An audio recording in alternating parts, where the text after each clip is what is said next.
nkramo sam when ya dia ala pe kanchira maame no Pusiga mra sebedwani honorable ne say hey wonya na ne baka ho asa nsemhunu no kon kaka wa oman yimra sebedwafie. When the military men and the MPs died from the helicopter crash, you called it a tragic. Obi mama awu. You are telling us that it's ordained for them to die.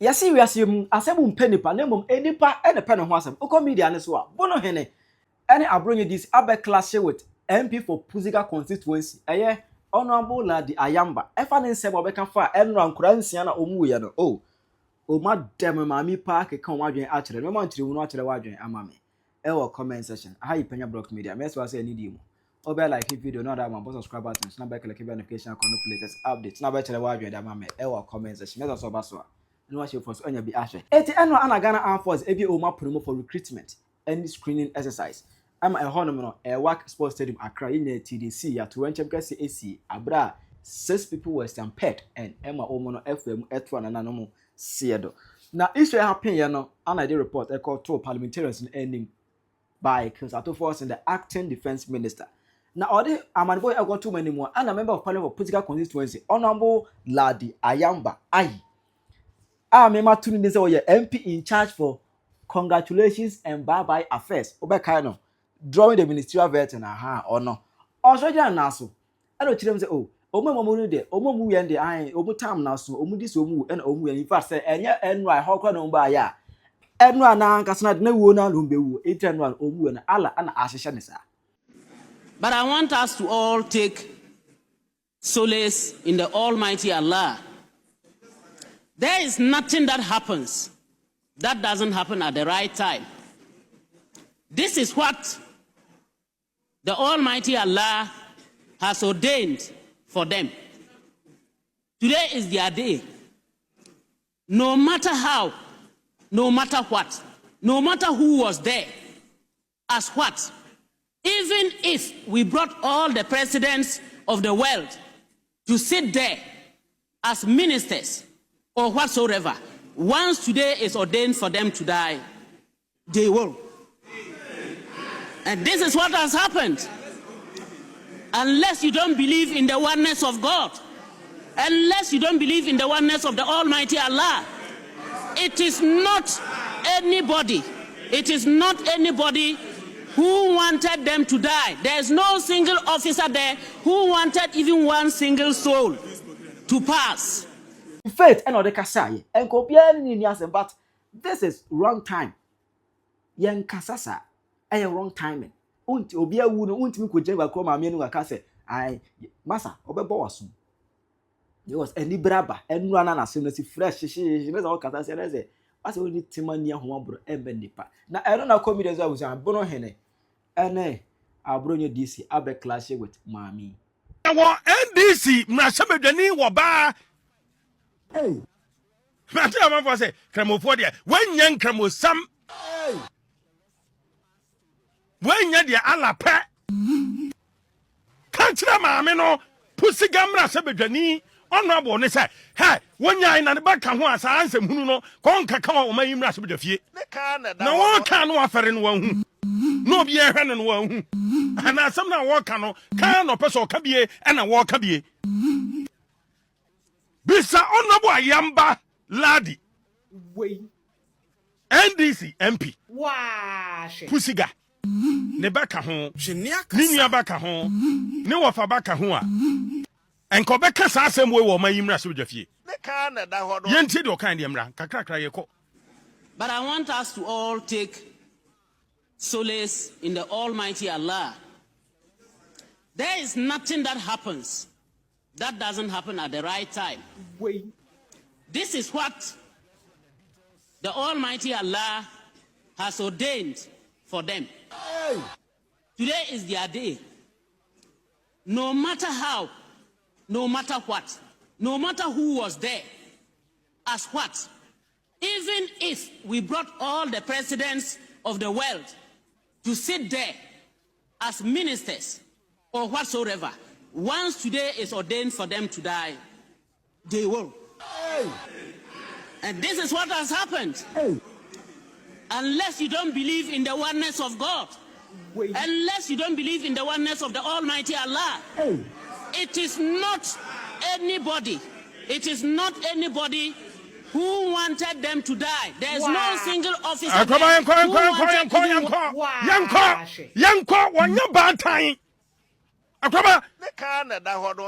Honorable Ayamba Laadi wanya batain. Allah. Nipa wu Allah. Obi abokrono Allah. Obi akum nipa Allah. Wallahi. Kramosum no se na eka. Akwaba metin kramofuo mu wankran. Bono na metin kramofuo. Me namfofo ye kramofuo.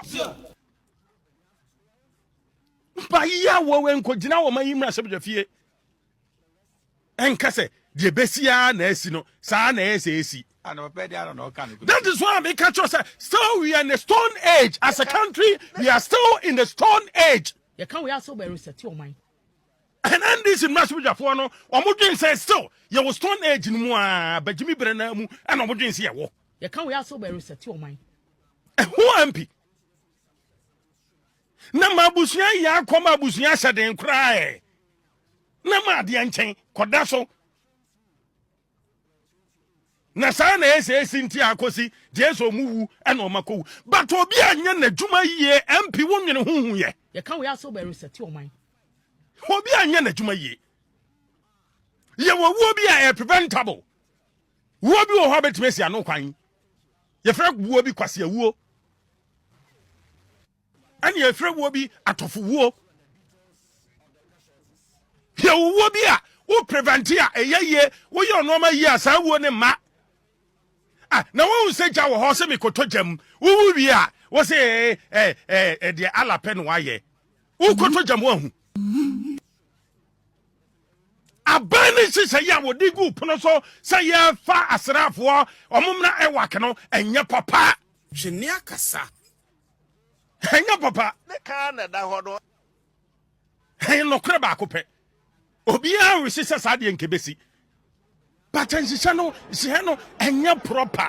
I don't know, can you see? So big country say, and she said, you're proper. What that? Because I buy a band when you man crowd do a tiffy or munya jumanya. And when we say be a porter, say you be fat, you be recruit, so just a four, and grab a beba. And this you're buying was say over the next 3 years, you know, or more projected somebody to recruit nipa 12,000 personnel. Next 3 years. Nipa 12,000. And to nipa 12,000, so break you down one. That means Amphibiano move for nipa 4,000. You can't we also be reset your mind. Africans and Kwan 40,000. And to nipa 40,000 no. Near from say among co and waka hono. Ya from so among co ye dane. You can't we also be reset your mind. Common sense. As a country and this ya buying. Common sense, as a country Ghana Armed Forces. Sir, Nipani Tosson. Among coho. Yamreki numbers. Amomra in badges. Wemubane. Tinana Wemaba. Adichena Wemaba. Adichena for Fraba. Webekuya so mine. Boy. Where I say, Bibi. You can't we also be reset your mind. Akraba, where you are in Sergio. Adia young woman say. Some people are being paid to tank for the country. Ye chairman for binom ka. So mo dia mo transidin, mo dia say condition. Ya e betwa ho ka so man. Land Cruiser said be mamo, ye twa so man. Mo dia say mo nya critical thinkers. Mo nyene ma wo man no. San crofo no enyansafo no wen hukruma. Omo a ye twa mo ka so mo nyene ma ye no. Nti omo dwene na sa de we kosi ye stampede we kosi ye. Ai ti akonwa so kukurudu akwabanya abutre na ye fa asrafo a kokwam sembia ni ho kokwam asembia ni ho ye di kan ne ka na da ho do enti sankran sia wu na wo kasa yamma busua ne yakọ anya campaign platform so adwin kase so da ya adwin keto antiase. Don't say MPP for no mo ye no kokoam ye ba ye bia mu se obia mra ento obia ba ye no o ma boso na stampede si na bi mu tete o mo na so obia mra no na nka esa nhihye di akiri adwen kase so da ya adwen keto antiase obia mra no na nka esa proper planning se sa nipa ni nyina no e wa kene betra contain o mo ana ye kan we aso be reset o man sa nipa ni nyina no apedia eba edan ye be ye crowd control management ben ye de to apono so ne ka na da hodo kwase bro ni bi crowd control management se nipa ba bia nipa pu ko nipa se ne wo ka no se MPP abante akonya so no mo ye ne kokoam ye ba na si ye mebiem yem tu no mo be doso okay obi agye tumu ayade ye ma mo ni yo na mo ni yo no nipa ne doso a wo mo ba no enhihye ye proper ben ye de to apono so etumpan simple hwene akasa simple and near the Sakuam no cry, no cray. Asamasi Asamasino, a young phones wa, young tum. Say I'm planning a year. ne ka na da hodo Soja Jumano, you were Navy for home, you were Air Force home, you were Armed Forces for home. Into a more mobile, will be back on Navy, will back on Air Force, will back on Armed Force, and Tikapa, Titemia and Sa. And then Navy for Mra Ewak. Tina Armed Force for Mra. Aditia Air Force for Mra. Ghana dear high knee jack approach. Adia ya dear home pa. Adia will be some say Ghana am paying for them on we are dear home pa. A new jack approach. ne ka na da hodo Adia na sia wie. Ntimi yentu mirikania make cancer mink can yank can yanko. But a man for this shade of etumpan Adishi be na free mono. There's one thing I hate to do in this world is to politicize something. But NDC for sune. NDC sune. Because how will you think it's okay to believe, to use your beliefs and your faith to rule a country, to be a leader? Are you kidding me right now? How many people who are in Ghana are Muslims? Ghana is not a Muslim country. And I've been seeing under the comment section, the Muslims are, if you're not Muslim, you don't understand. If you're not Muslim, you don't understand. Don't fucking piss me off, man. How many people are Muslims in Ghana? Is Ghana a Muslim country? And you think it's okay to use your faith and your belief to be a leader? And Juma, as an MP, as a woman, can stem papa chile busiafua. Nsemhunu pa mami Penyah etisa wo efri wonum ehwiegu. Nsemhunu.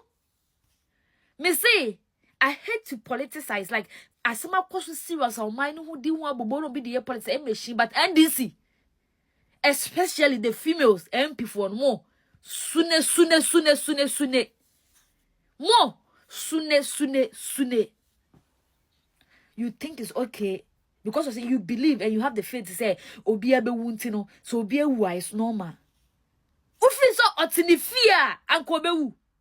Ufri sa mo sorry na mo manko fo buki ye and then nipa 100 na buki no mo ba ina anko bewu. NDC sune. When the military men and the MPs died from the helicopter crash, you called it a tragic, okay? Because it wasn't expected. All of you shed tears. You cried. John Mahama cried. Everybody was sad. Now, where they are, they are your work colleagues. They are not your family members. They were just your work colleagues. And so, musuye, FN tragic. Obi mama, you are telling us that it's ordained for them to die. It was ordained for them to die yesterday. That's why they died. NDC, sune, especially the females, the MPs. Molas anye. Anka uko to anka wo shet, anka wo hwe. They are ordained to die. It's ordained for them to die. Enya wabusuani, enya wajuma ye ni wuni ni baby ya connected daughter enkosi su wo baby ya ni ntamunti no. It's ordained for them to die. Someone's child. So biba ba kupe. They just tagged one lady under my comment section. Me question you follow me. I saw the lady and I'm like, really? We just lost her just like that. Oko pay juma. Ohwe girl ne form. Wa fa mo ahyewo. Oso be ko pay juma asomo man no. Wawu, who catch her say so dead. Everybody will die as you are saying, but you, it will be ordained for you early. So Ghana penny for say omo de nipa adwen di agoro. O be catch say nyame epe. Say nkura nku. Kwasi asema kwa. Ma totomu no maye na. Mama asemboni esi ankura ku no. Kwasi asema akeka no. O baka ho aka be catch say nyame pe ala pe say nkura nku. What be that? Because asemsi ya no mde religion asay citizens na adwene no. Omo totomu no maye na say accident si om nyame pe. Enkwan o manye. Also mo ye kwan portals na kunkofo over speeding de be mugino omo si nyame pe. O nyame ne de ma ono ana eje. Kwasa asem abaye kan parliament nyansa be no. Mame panyu pa na wo kan kwasa asemsi. Ya kasa mo si ya kasa abroso. Kora wu ya na be kan nyansa asema o si nyame pe. Mbe pacho o my papa bia o mbe pacho soja for panyu wa be pacho wa resign ya ntoto ye no maye na ayi asem wi akosi de ye be chene ya chene ye kudi na asem ama atura nchemu yasi enkora mu no omuni obia wakoku om kwa pa adwuma keke na ye soja na nka soja so kwa adwuma mi no ire adwuma wi nka ye besere kra asem ye sere momumra mrantie momra megu soja ni adwuma ni o man to obi ebepe bia yo so ati ase adwuma ni o man to music police na menya adwuma na mkoto form ba me mpe so ati ase na me gyae ma me kura man go training so in this sanity anwo kire ntina ma nkura no obi ebepe so jam na mo je o mo bribe na mo yese adwuma de me yakura ase nkura no de ebe form ya form awi dada protocol for ya form awi o mo mko wi de bi ko akaba akokura nyen omo babu prego omugu hospital omo ba na so wa ya lefo a Ghana ban won fiu ene omo nyina mo hwe mujo na nyame na ide totom no maye na I very sensitive our mind biamu Ministry of Defense a ministry yemfani agro our mind biamu o manabo amade okwa na mo ministry no as a Ministry of Defense no o man bia no wa ye be gyae sa ministry na to wa say 3 months nie na ye ni substantive minister na finance minister okita ministry kese because sa kwa cabinet ya the most senior minister in the cabinet is the finance minister.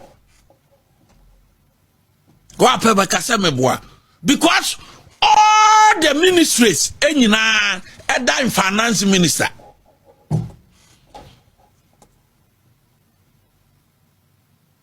And it's a cabinet is here.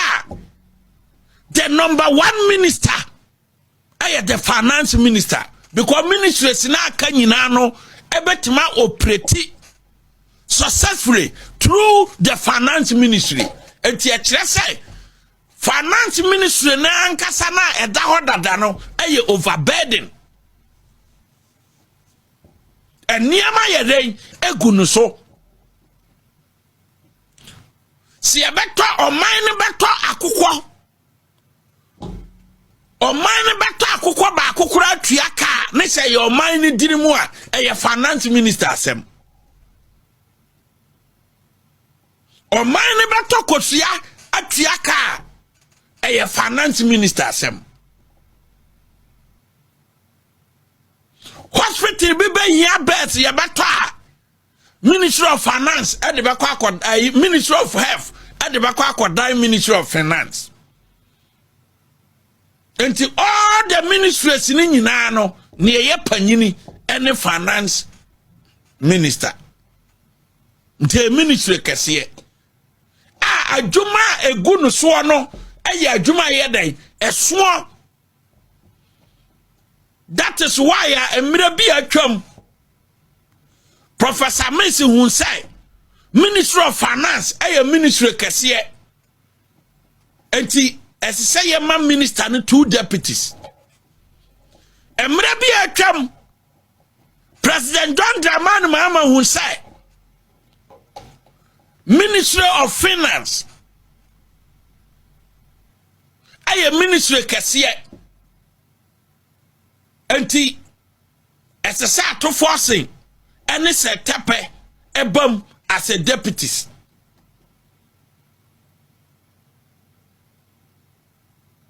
se tepe ko ye no ato forcing any mona eguso ka ho as deputies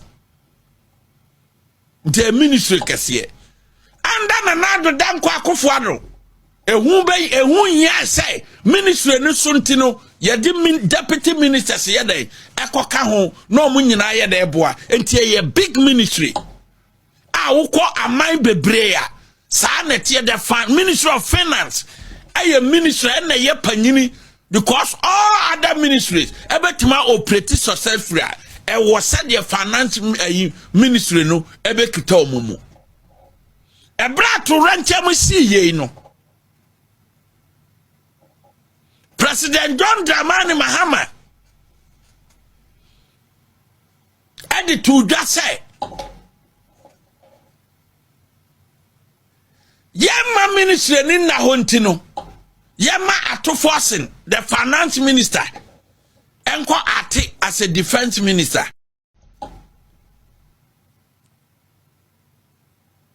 say ye o minor policy ni kwa durba bi na so ma hodin ye mra defense na ye external force no ebam ko defense no wo say e external force enti memamra o ye from mra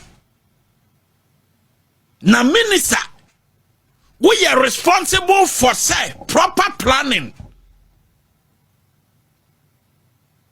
no one make sure say wo directors a ministry na sini agencies ni nyina no ebetima operate successfully na se wohwe adwuma egu finance ministry ho a ahwefo ni atiefo adwuma kase a egu finance ministry ho a bosomi miensa nie atoranchem si ya omane bo ama wuye no mugidi ye se acting minister ebetima operate defense ministry ho eno na ye external force ebo oman ne ho ban no na ye ministry a ehia oman no finance minister ebetima ate ama proper planning any management akoso ho anada bi enye yie emprahi ena acting minister na be ko defense ministry ho akwakoye adwuma so hwe adwuma egu ministry of finance ho a emprahi enti say your mind bia yem fa ministry of defense into us 3 months na ye ni substantive minister ehwe ministry of defense so o man bia ni ho no president will do that say ministry of defense media to what 3 months ye ni substantive minister or make sure say eniema be kwaso ye dabi nobody will do that and nayi disaster ya asi enam so a enipa nsia awi sa manfo hwe video so a ekwa ne ya bisa ho say edie ne haye edie na asesa se oman Ghana enne Ghana babia technology di oman yaduri ye misa ye ho say enkura sen ene to form some person mko soja na sen ne yefa let's assume Ministry of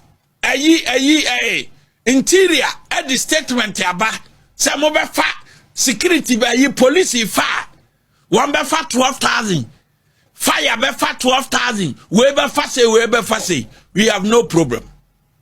Until let's assume say Ministry of Defense so ebe fa nipa 12,000 Sa recruitment we omo ye nipa 12,000. Me amete I am told. Say omo to military forms on kwano. Aye nipa 184 ha. Ministry of Defense de baba eno na mefa. Say Ministry of Defense e wo figure foforo wo ha. Eno na me de befa. But for now there I am told. Say omo to military forms. Aye 185,000. 5,000 na that's so 8 years here. On to me.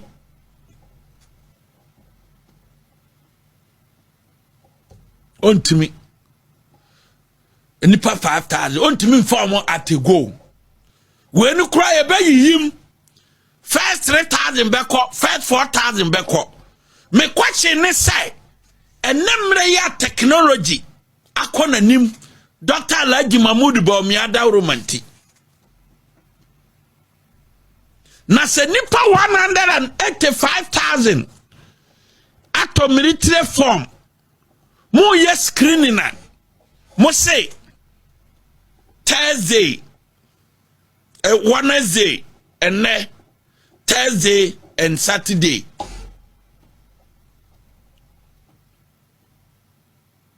Hey, a nipa 185,000. Me say I stand to be corrected. Say Ghana Armed Forces for the figure be about. Womu figure na nam de be ya adwuma. So far there me say a nipa 185,000 out of forms. And am you a nay Wednesday, Thursday and Saturday. Mo de ye body screening. I say me amete me ko soja eye a. Nti brane an hwehwe obodi mu. Enti se o divide a nipa 185,000 yeah. By 3 days amodi atowa. Omo ka tre say e day bia no won be screening. Siste a nipa 65,000. Ghana for moment twi adwene mra na yenye analysis na yemfa nokore enkasem na say yemfrase ya misa questions dia ane ne o problem because man yempa nokore Ghana Armed Forces to catch there say and now Wednesday I day 1 I almost started screening no.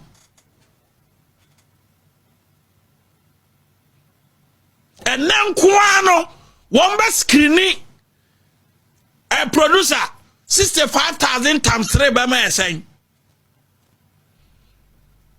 I said, by my the same figure, made a man 10 months teacher class in T. 185, my boy. Producer, I'm crown we are getting a permanent free school. What you say? Nipa mi ko bisana we akete ne pam no free school. Na se de bia no se me makonta ya. E de bia no mo ka kire se. Mo ba screen e nipa 65,000. E de bia e nipa 65,000. Chira wadwe ma me comment section. Hi Penyah Block Media.